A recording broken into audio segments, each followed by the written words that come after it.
It sounds like a long time. It doesn't seem like it that long to me. 30 years. 30 years, yeah. You come through the gate and there is a sign that says study the past. And that really does mean something to the people here.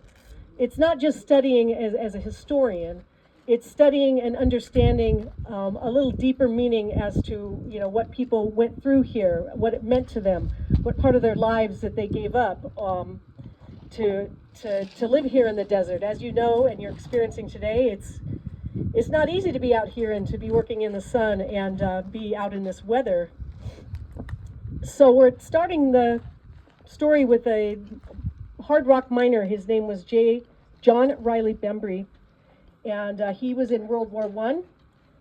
In 1917, he was a medic, and he started as a machinist, and as they did a lot in World War I, they kind of rearranged people in where they were needed.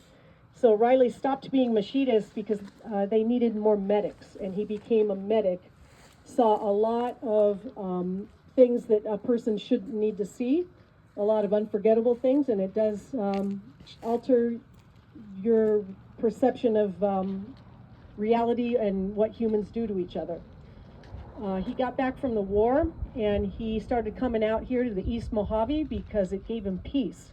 Something about the desert gives a lot of veterans a feeling of peace. I think it's the open space and the honesty of what you're looking at. He started prospecting. He had over 100 claims up by the, if you know where Teutonia Peak is in the Ivanpah mine area, that's kind of where Riley was. He has a cabin there that you could still go to. The National Park Service has restored it, and you could stay in it if you like. But Riley, he was in the service 1917, was out here in the preserve. Well, it wasn't the preserve, it was just public land back then. You didn't need permission to do anything.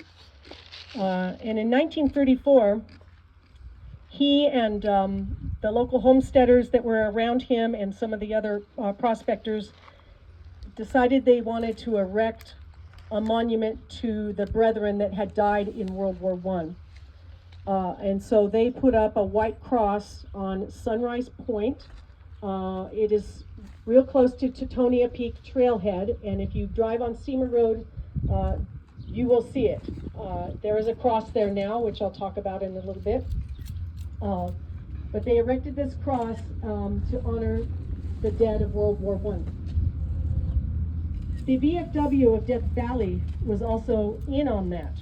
But the VFW of Death Valley, I don't have the year with me right now, but they did close, and a lot of the other prospectors and miners moved or died, and Riley Bembry took it on himself to continue the tradition of maintaining this cross. The cross on Sunrise Point was made from wood initially. You know how long wood will probably last up on a peak here. It did come down a couple of times, and each time Riley rebuilt the cross out of wood. In the meantime, there's a couple named Wanda and Henry Sandos. They're 40 years younger than Riley, but they lived and worked in Mountain Pass.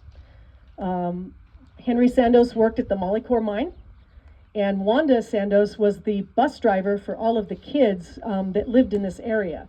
So she knew everybody. They both knew everybody. And they knew Riley, became famous friends with him, and actually adopted him into their family, and spent a lot of time with Riley.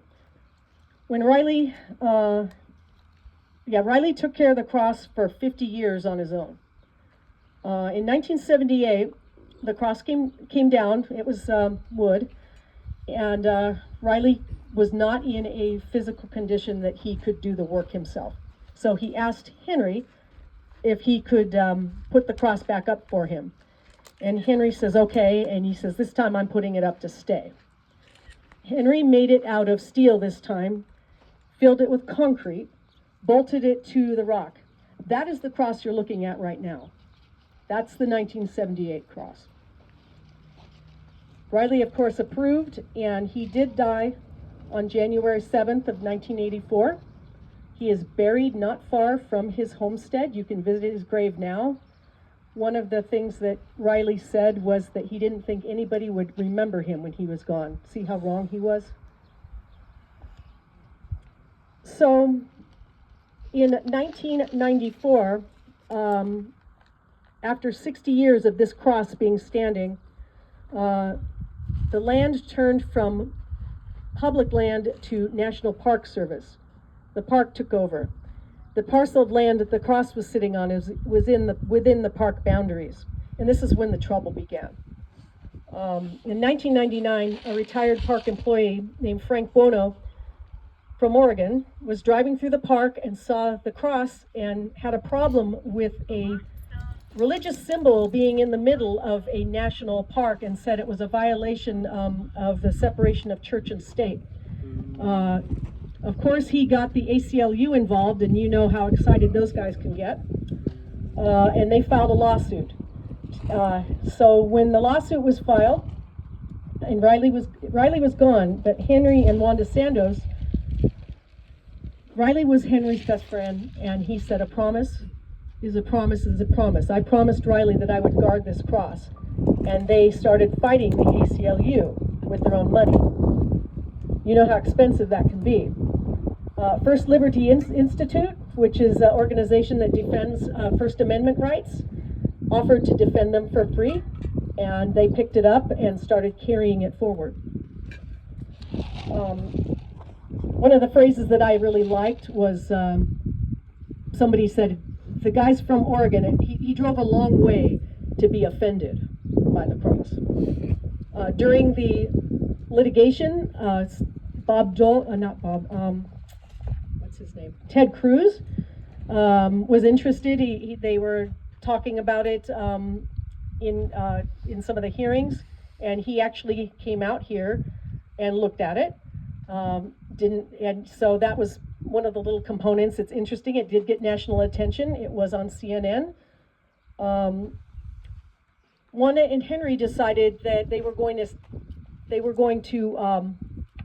hedge their bets. They didn't want the Supreme Court to rule. It was first filed in California court system, got elevated to the Supreme Court. What they decided was that they didn't want that cross to come down. So they offered the Park Service 5 acres of their own land in holding, in swapping for the 1 acre of land that the cross sat on, so that it would be a small in-holding that the cross sat on. It wouldn't be parked anymore. But see, that was the Supreme Court case that the people changed their tact from separation of church and state to now saying that that land swap was illegal too. There was no making those people happy. On April 28th of 2010, the Supreme Court validated the land swap and said that the cross could stay there. Now, interestingly enough, when the litigation happened, they covered the cross up because you weren't allowed to look at it. It's being litigated. But everybody knew what was in. First it was a bag, well, that came down. Then it was encased in plywood in a box. Everybody knows what it is. And incidentally, it's kind of neat that you're here, Glenn, because he's my witness. This is how I got involved in this whole story. So on May 9th of 2010, just a few days after the Supreme Court said that it was okay for this cross to stay, this cross right here, I was leading a trip to the through the preserve, and Glenn was in my group, and we stopped at the Mojave cross, and it was still in a box, and we were pretty mad because we thought the park is really going to take their time to take that box off. And so the next day I was home and I looked at the television set, and CNN was on again, and this cross had been stolen. Apparently in the night, right after my group had been there, somebody climbed up and cut this cross down, and they stole it. It was gone for more than 2 years. Henry Sandos was still alive then, and he made a replica, just like this one, the same construction. That's the one that's sitting on Sunrise Point now, the replica. But this one was missing.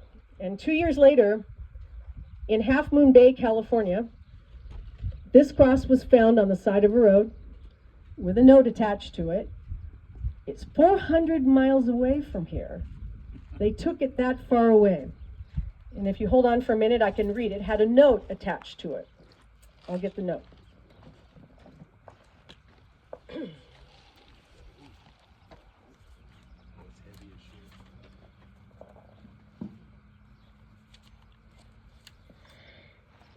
The note said, "This cross is an important historical artifact.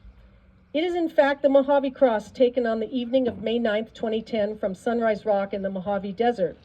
I would be very grateful if you would be so kind to notify the appropriate authorities of its presence here." So the National Park Service collected it, and they brought it back down here, and they gave it to Wanda Sandoz. Henry had died. He didn't know, Henry never got to find out that the cross was recovered. But it was important to Wanda because this was Henry and Riley's last cross together. They had a replica already put up, so they didn't need to, no need to swap them, but Wanda, this was their cross. Wanda hid it in a barn up by Mountain Pass for more than 10 years. She was afraid that somebody again would try to steal it. It really broke her heart. In the meantime, I became retired, and I was trying to figure out something that I could do as a project, something that I thought was meaningful and something to help Goffs. And so I searched my mind and I said, you know, ever since that cross was stolen, it really bothered me. It bothered me, and I kept wondering. I had heard it had been recovered, but I didn't hear what happened to it. And so now I had time, and I put out the word. I didn't know Wanda Sandoz, and I asked people to help me get in contact with her. I asked the board, MDHCA board, if I could endeavor this project, that if I got the original cross, if they would let me put it up here. And they said yes. And so I contacted Wanda finally, and we had a chat. She immediately started to cry because she didn't think anybody cared about that cross anymore and what had happened. And I said, believe me, everybody wants to know what happened to this cross.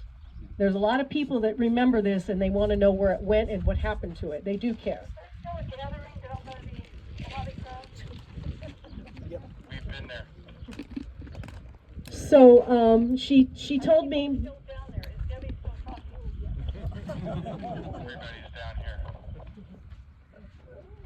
Wanda was afraid that if we mounted the cross here, she said, what makes you think that it won't get stolen again? And I said, well, because this is private property.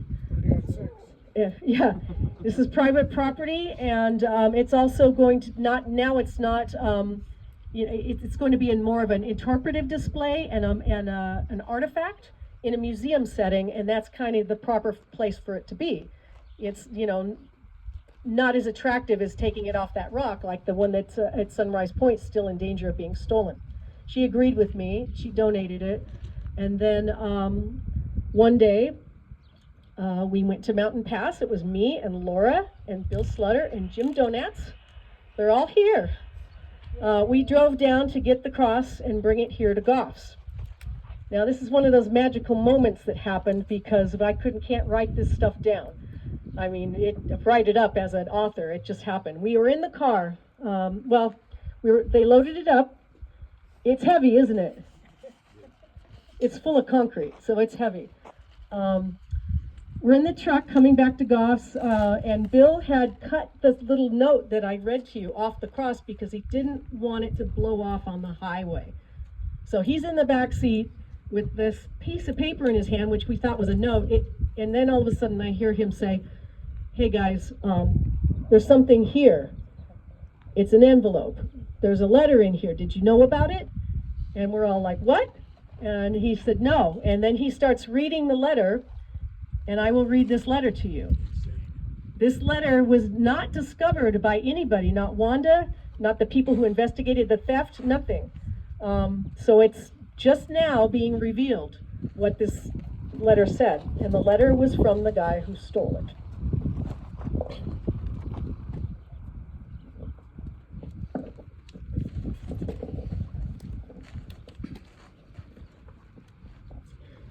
Dated November 4th, 2012. Dear America, the time has come to return the Mojave Cross to its rightful place in our collective history. If nothing else, this particular religious symbol has stamped itself onto our national record, and as such, it has clearly earned its place on Sunrise Rock, even if I remain opposed to the sanctioned discrimination that the mediated solution has left fully in place. The belief echoed by many that the removal of the Mojave Cross was an act of religious intolerance directed at Christians is as inaccurate as it is ironic, as it was the Supreme Court itself that ignobly served to restrict religious freedom when they ruled as they did late April 2009, allowing the cross to stand on public land while disallowing any other equally appropriate or tasteful memorials on the same land. It remains that the case that if the Mojave Cross was instead a 6-foot-tall symbol of atheism or any other belief, and had been displayed thence endorsed by the highest court in our land as being appropriate and a universal representative of our war dead, I would have acted in exactly the same way. Despite the common narrative echoed by many who are ignorant to the true facts, and despite the fervent vocalization of their anger, the theft was not an affront to Christ, or to his followers, or to the religion that bears his name. It was and remains quite opposite, a determined and unequivocal protest in support of freedom of religious liberty and expression for all Americans of whatever belief. Mr. Sandos's cross was never mine, and knowing this, I cared for it as though it was the treasured possession of another. Despite my initial act and the completely unexpected reaction, I never doubted that I would return it one day. That the course of history or the tone of the dialogue has not changed through my action in any meaningful way is to my immense sorrow, equally to the fact that my act only served to anger those who wanted to be angry, rile those who were looking for a fight, and to provide a Christian-hating caricature for those looking for an easy scapegoat as an outlet for their ignorance and intolerance. I took the cross mainly because I wanted people to stop yelling and to start thinking. Instead, they started yelling louder. Mr. and Mrs. Sandos, I remain profoundly sorry for any sadness or sense of loss that my act caused you during these past 2 years. I never wished you harm or misery in any way. Nonetheless, I remain fully aware that what I did must have been personally devastating to you. I don't expect that you will ever forgive me, but I do hope that you will at least know that I never wished to hurt either of you, and that I will always remain sorry that your noble act to honor your promise to Mr. Bembry was of necessity so derailed by my own attempt to act honorably. I can only hope that I cared for your creation as you both would have wished, and that returning it to you now brings both of you and our nation some sense of peace. Sincerely, a simple American. Wow.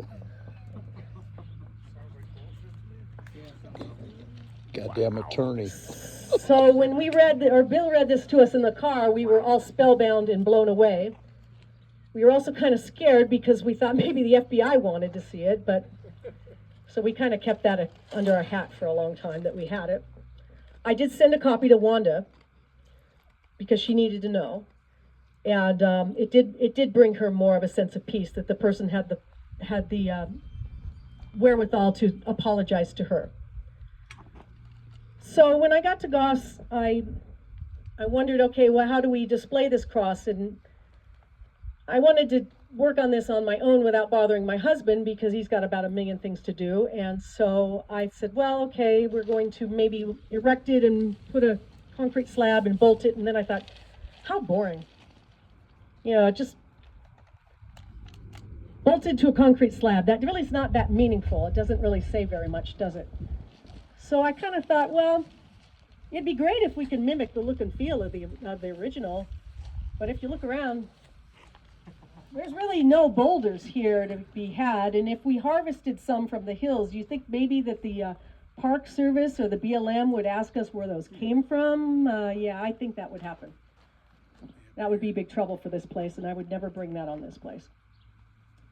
So I had a relationship with the Equinox Gold Mine and another organization that I volunteer with, and so I thought I wanted to try a crazy idea, because if you know me, I do a lot of crazy things. And so I called them up and I said, hey, look, I know you guys have a public outreach program and that you sometimes offer to help organizations like the MDHCA. Would you be willing to participate in this memorial project?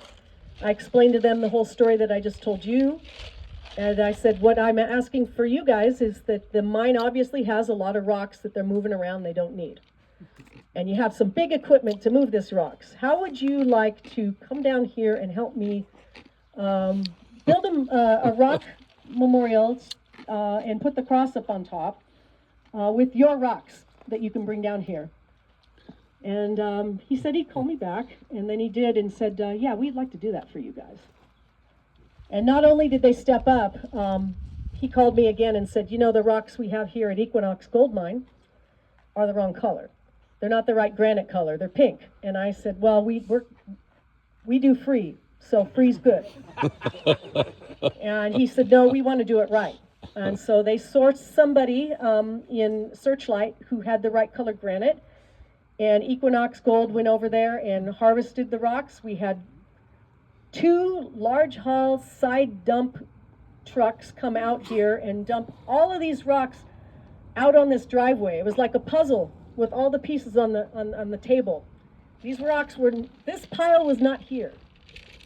And then they brought some gravel trucks in, and then I had to wait. Now Laura and I had a joke because they told me they were going to come and help me build this monument, but it was at their convenience. So it was like waiting for the baby to come. I didn't know, we're on baby watch, so we didn't know when the baby was coming. But he told me, you need to be ready because when I have the equipment, which was an excavator, and I'm talking a mining excavator with tracks, he's going to bring the excavator. It's going to be a donation also. And Equinox provided the operator, who is somebody who works at the mine. His name is Cody Benson. And but he said, I'm going to call you the day before, and you need to be there to build it. I don't know when. So I was on baby watch, Laura's on baby watch, and in June, the 3rd week of June last year, the baby came.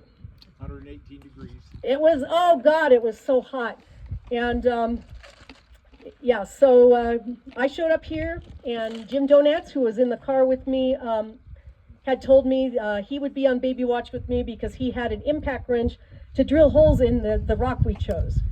That's not something, dudes, I can't do that. I can pick the right guy, but I'm not a driller. I'm not an equipment operator. So I called Jim and said, I'm going to Goffs tomorrow because the excavator and the operators and everything came. Can you be there to help me mount the cross? And Jim, he had something going on, but he dropped everything and showed up, and we were all here. Bill Slutter was helping, Laura was here, and Cody Benson started building this.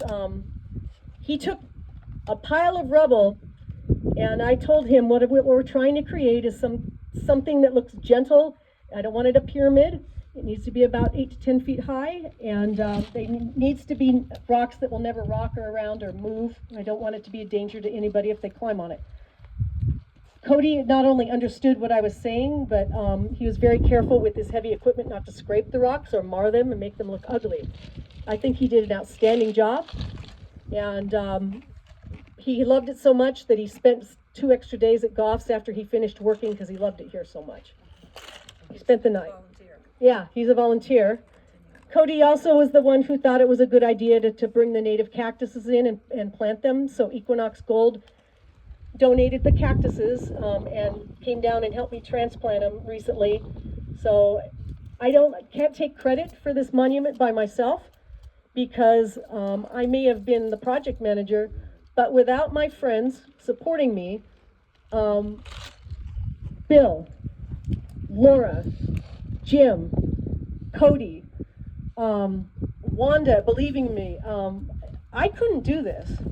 I just got the people in the right place at the right time. And that's something that Dennis taught us here about Goffs, is that sometimes these exhibits happen because you're somewhere at the right place in the right time with the right person, and they say yes.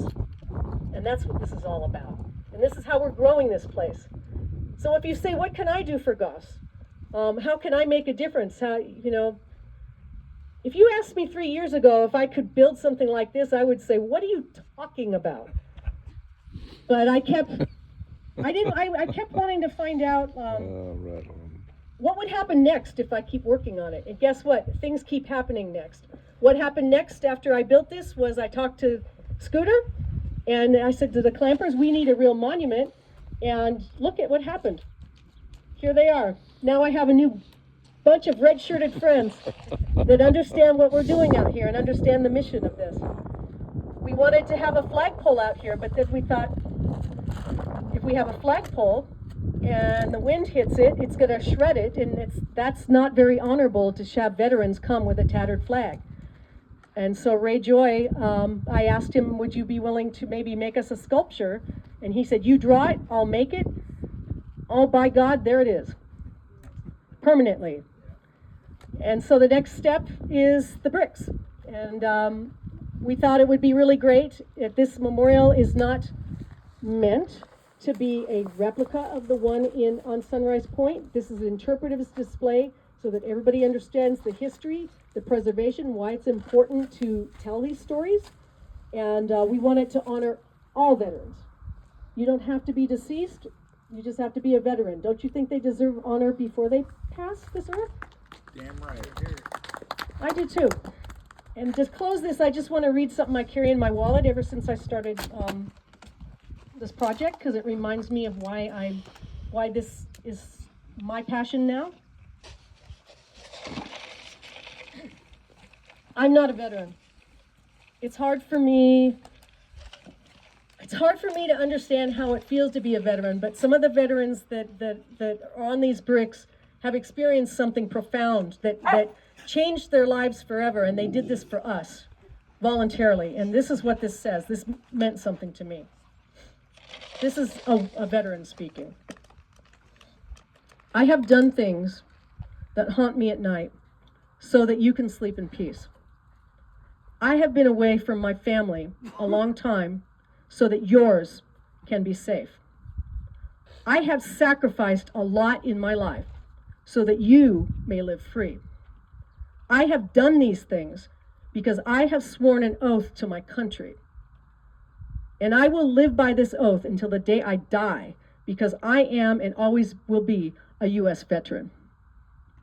Wow. Thank you. Thank you, Jeff. Right on. Thank you, Des. That's an amazing story, and you did an amazing job telling it. Amazing. Now, when you look at these bricks, these are the first bricks to go in. This is going to be the entrance point to a circular brick walkway that's going to go completely around this cross. And we're so thankful for Dave to really do a great effort in getting the word out there and bringing us our first big collection of bricks that we have here, and they're for veterans. So what I did is created a little brochure. It should also be on our website. But we have physical ones here. If anybody wants to get one, please do. It's for any veteran in your life, friends, family, living, deceased. And so we are really dedicated to extend this brick walkway. This is the very beginning, all the way around, so that it's a permanent marker for our veterans and families to come see it. So we really appreciate that. The single brick's 100 and the double brick is 175, and it goes to help keep our doors and support this organization. So we really appreciate that. Do you want to say anything else? No, I just got to get a picture of you guys with the Legion